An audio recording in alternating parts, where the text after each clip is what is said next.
You're listening to Weight Loss for Life Coaches, episode 28, with Master Certified Life and Weight Loss Coach, Paige Bowman.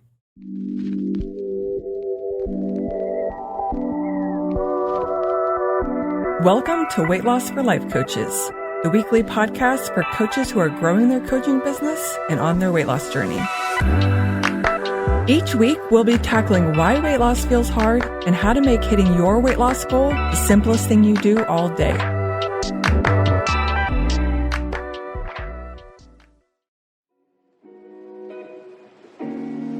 Hello, and welcome to the podcast. We busted some top myths in episode 6. And now it's time to bust some more. I chose these 3 because they've been coming up in my coaching and in conversations with people on social media, so I thought we would address them on today's episode. Get ready, because we're diving in and we're definitely doing some busting, especially with this first one. So, number 1 is, I don't want to is a fact. Now, you might not actually say this. You might not think to yourself, it's true that I don't want to when you hear yourself say I don't want to, but how often do you hear yourself say, I don't want to eat what's on my plan, and then immediately hear yourself question that? You probably don't, because for the most part, when we say things like I want to or I don't want to, we just take those as if they're facts or if they're true, but they're not. It's a myth that your want or not want is a fact. That might be kind of controversial, and I'm okay with that, because saying that you want something and don't want something are facts is the myth. I believe that wanting something and not wanting something are choices. Here's a funny, kind of gross example of this, but think about like wanting a bologna sandwich. Like, say you're at a picnic and you've got some friends around and you packed a bologna sandwich and you're like, man, I'm so excited to have this bologna sandwich. I want my bologna sandwich. And then your friend says, do you know where bologna comes from? And say you didn't know, because, why would you? That's not necessarily common knowledge. And then they explain to you where bologna comes from. And then you're like, you know what? I don't want my bologna sandwich anymore. Can I have one of your PB&Js? And so this is like, I'm being silly, but I'm not, because when you think about wanting something or not wanting something, it may feel true, but you could easily change your mind and change that, which means it is a myth that wanting or not wanting something is fact. And the other thing is, what if you're wrong? What if you do actually want what's on your plan?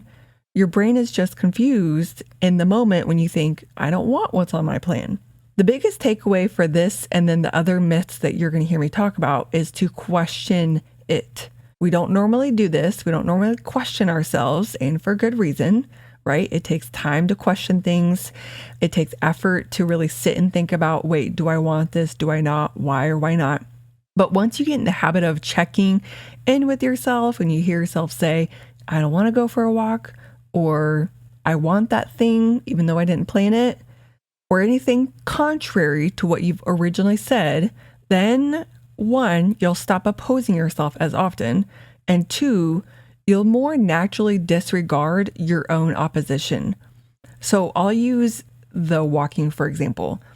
I really got out of walking habitually, I think I would say the winter, but I picked it up again, and then when I got COVID, I stopped walking every day. And walking and being in nature are so important for my well-being. So I wanted to build the habit back up again. But then I would hear myself say, as I was thinking, all right, I'm going to go for a walk. This is the time I said I was going to go for a walk. I would hear myself say, but I don't want to. I don't really feel like it. And of course, I would find reasons to not want to, because I said I don't want to, and that must be true. And so the work I've been doing is I'll pause and I'll question, where's that coming from? Why am I saying I don't want to? It's what's on my calendar. And maybe it's as simple as, well, it's going to take some effort. Well, it's kind of rainy outside, or it's hot outside, or something like that. And so I'll acknowledge that. Yes, you're right. It is hot outside, or it is rainy, but we're still going to do this. And so I've practiced catching myself say, I don't want to go for a walk when it's time to go for a walk. And now I can hear it. It doesn't happen as often, but I can hear it and I can acknowledge what's happening, that that's just what my brain is doing, and then kind of disregard that as actual truth. Okay, let's move on to myth number 2. I should wait to buy clothes when I hit my goal. This is another one where I say, hang on, why? Where does this come from? And it's a should, right? So where's this should coming from?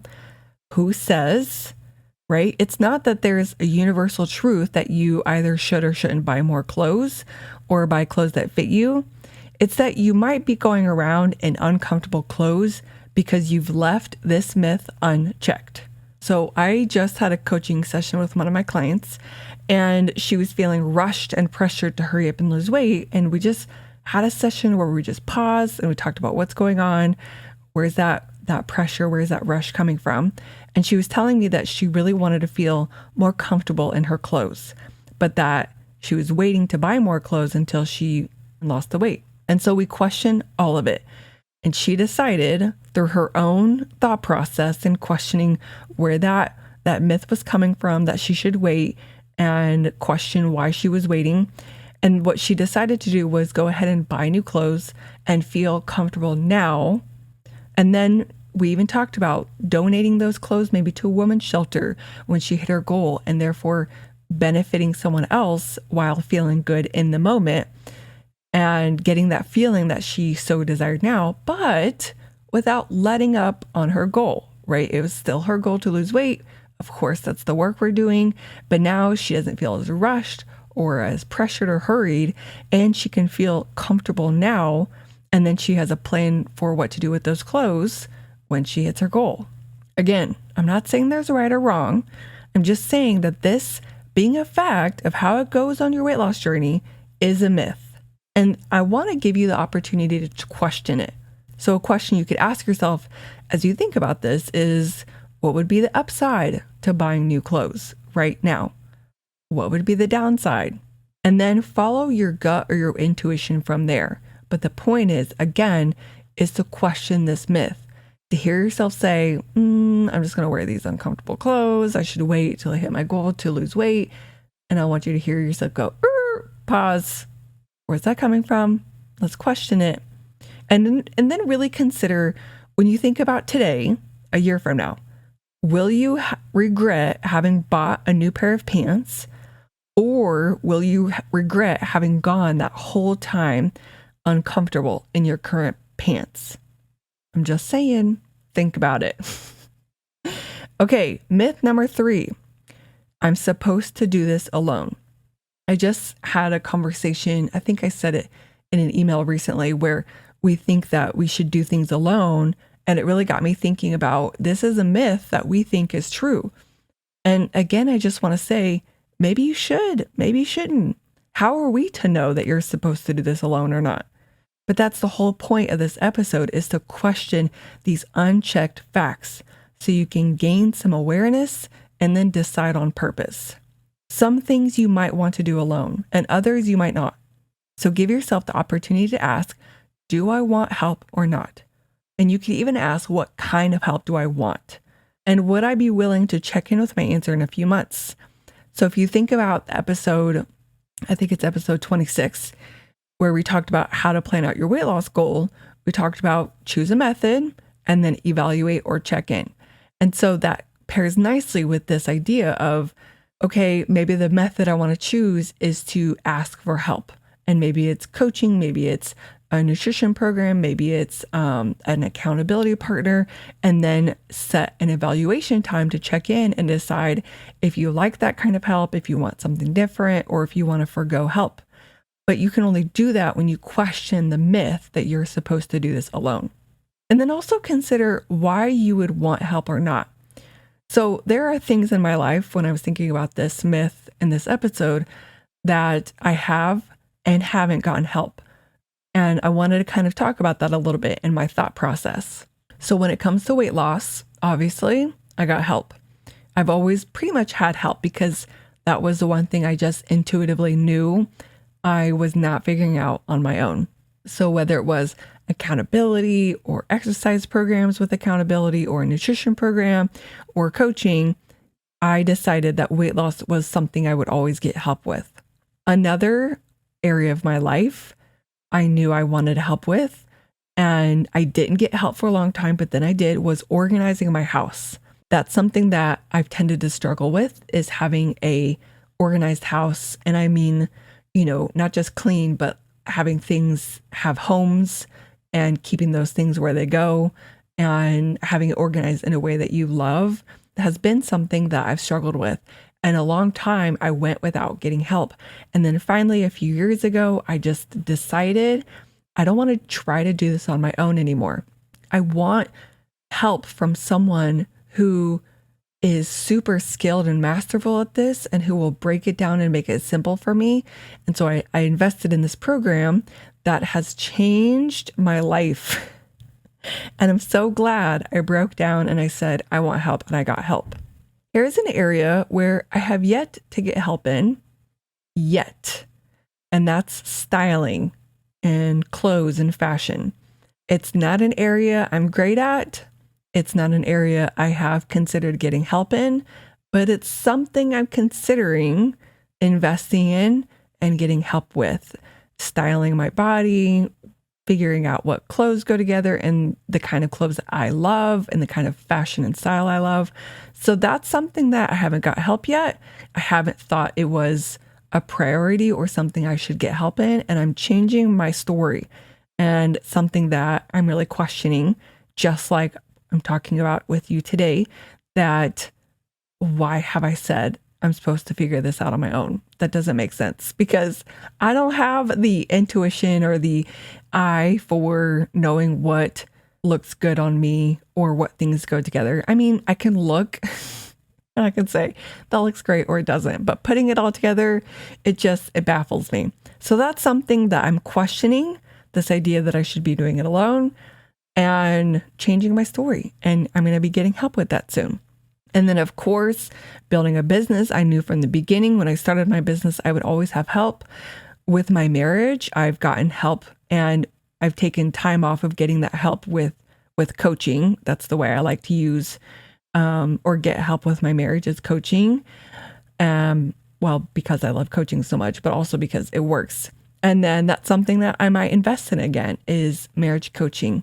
And I think as I talk this out with you, with thinking about the things that I've gotten help with and the things that I haven't yet, it's questioning my own ability to help myself, and then questioning how important that thing is to figure out on my own or to get help with. So for example, the marriage coaching, I decided that sure, that's something that, we can continue working on together, but it's so important that I do want to invest in help and just making my marriage better over time. So when you think about this idea of I'm supposed to do it alone, and then you allow yourself the opportunity to question that, I want you to think about how skilled do you feel at helping yourself? And then how important is it? Is it that you want to get help now, even if you are skilled, right? We've talked about using coaching tools and your own coaching tools on this journey. So it may be that you're skilled, but you want help on top of that, and it feels important enough to go ahead and get that help. Or if you've decided, no, I want to use my own skills for a while, and then again, you might want to check in a couple months and see how that's going, and then evaluate and decide what you'll do from there. Okay, so in review, today we busted a couple of myths. The first one being, I don't want to, or I want to, is a fact. The second one, I should wait to buy clothes when I hit my goal. And the third one, I'm supposed to do this alone. And the biggest takeaway, beyond just busting these myths, is to question the things that seem true or like facts on your weight loss journey. It doesn't have to be arduous or complicated. Just do it like we did today.